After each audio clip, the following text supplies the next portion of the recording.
Ողջույն ձեզ։ Ողջույն պարոն նախարար։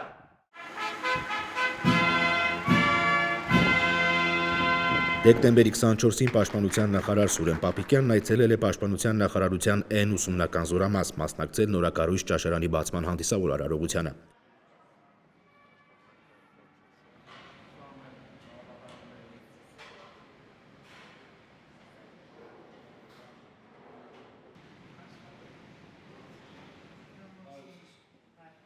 Նախարար Պապիկյանը ծանոթացել է նոր տեխնոլոգիաներով հագեցած ճաշարանի ընձեռած հնարավորություններին և պայմաններին, ճաշել զինծառայողների հետ, հետաքրքրվել նրանց տպավորություններով։